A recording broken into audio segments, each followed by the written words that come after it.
We moved into my grandparents' house in 2016 when they decided to downsize. I was 9.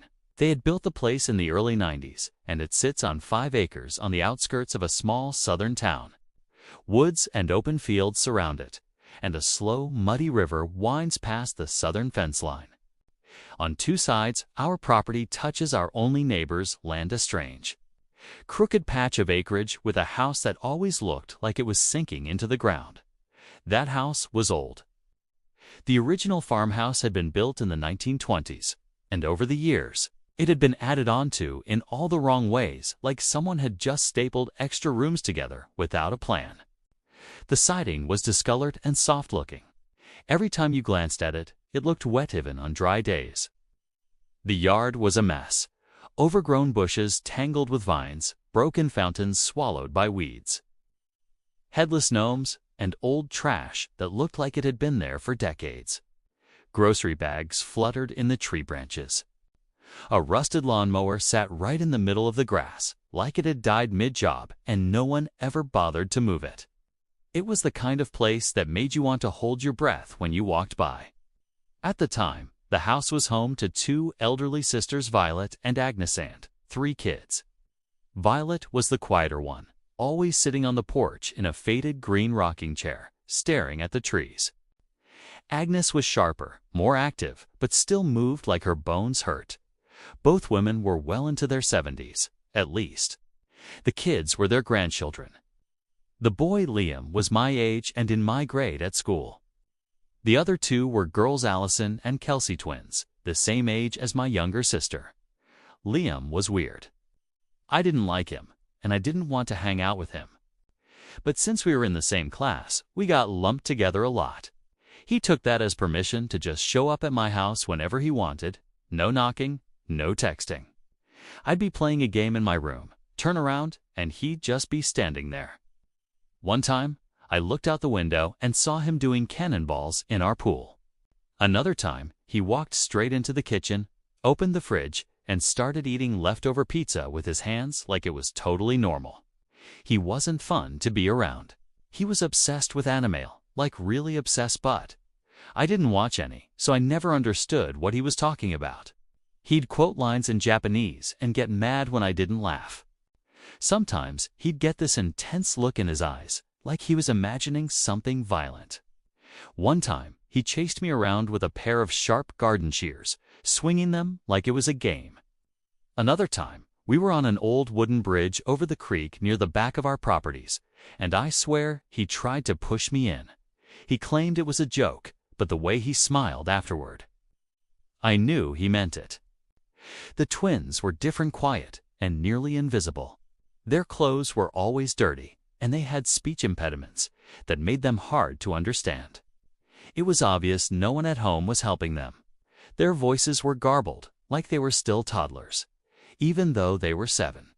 They flinched easily and always looked hungry. Their dad was in and out of jail, so he wasn't around. And that brings us to their mom, Teresa. The first time I saw her, she was trying to hook a hose up to the spigot near the edge of their yard, close to our side of the property. She was tall, much taller than anyone else in her family, and heavyset, with thick curly black hair and glasses that looked like they were from the 80s. She was different, put together in a way the rest of them weren't. Her clothes were clean, her hair always styled. She smiled at me like she'd been waiting for me to walk over. She asked if I could help her with the faucet. I said it was stuck. I walked over and turned it, moved easily. She gasped and clapped her hands, told me I was so strong and how lucky she was that I came by. I felt proud. She made me feel like I was something special. Then she said, "Did you know you have a third eye?" I blinked. What? She smiled wider. We all have one. Not a physical eye, but a spiritual one. It lets you see the truth. Before I could ask what that meant, she turned and started walking back to her house and told me to come with her. So I did. The inside of their house hit me like a wall of rot. It smelled like spoiled food, mildew, and something worse I couldn't place. Trash was everywhere, garbage bags torn open, rotting food on plates, stained furniture. Even dirty diapers were stuffed behind the couch. I tried to leave, but Teresa grabbed my wrist and led me upstairs. Her room was nothing like the rest of the house. It was pristine.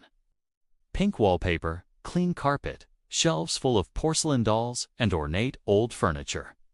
It smelled like rosewater and old perfume. It felt like I'd stepped into a different building. She gestured for me to sit on a little cushioned stool in the corner, then walked over to her vanity and opened a drawer. She pulled out a silver tray with a black candle, a crystal, and a thick, leather-bound book. The second I saw the pentagram on the cover, my stomach dropped. My family is Catholic. I knew what that symbol meant. And suddenly, I started seeing it everywhere. On the jewelry box. On the mirror's frame.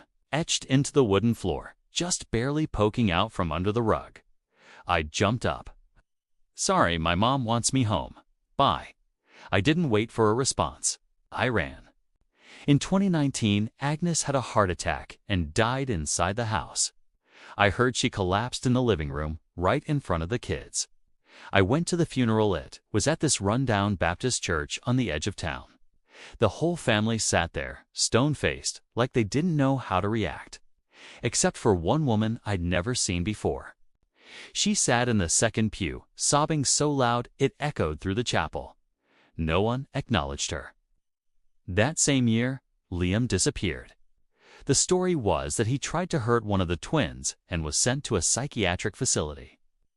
I never heard the full details, but that night, my parents sat my sister and me down and told us, in no uncertain terms, we were never to go near that family again.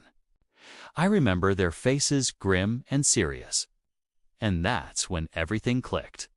All the weird stuff, all the little moments that hadn't made sense before. Eventually, the rest of the family moved away. They left Violet behind, a frail old woman, alone in that collapsing house. She passed away in 2020. Alone, her estate went up for auction a few months later. One of my old elementary school teachers, Mrs. S., bought the property with her husband. They tore down most of the house, but kept the original 1920 section, the part where Teresa's room had been. Mrs. S. invited us over to see the renovations. It was beautiful open floor plan, new appliances, fresh paint. She took us upstairs, and that's when my skin started crawling. We were standing in her new guest room, but I could feel it. Even with the new carpet, I knew the pentagram was still under there. Like the floor remembered. I felt nauseous. Like something was watching me from the walls. I told Mrs. S. I had a headache and had to go. She was disappointed. I was supposed to stay for dinner. I avoided that house after that, until last year. Mrs. S. asked if I could dog sit while she and her husband went out of town for a week. I said yes, figured it was easy money. Every night, I de-ring the doorbell and they de-buzz me in through the smart lock. Their two dogs, a Shih Tzu named Muffin and a snorting little pug named Henry Wu, greet me, tails wagging. The first 4 nights were quiet, peaceful even. Then came the last night. I was about to leave when Henry started barking at the staircase. He planted his little legs and just barked over and over. Muffin backed away, whimpering. There was nothing there. And then thump. It came from upstairs. Another thumb plouder. I didn't stay to find out. I ran to the door, slammed it behind me, and locked it. The whole walk home, I couldn't shake the feeling that something had followed me. Now it's 2025. We hadn't heard a word about that family in over 4 years. That is until recently. A girl from school told me she saw Teresa at a farmer's market in a nearby town. Apparently, she started some kind of religious group. It calls herself a Truth Seer. They live in a mobile home community deep in the woods.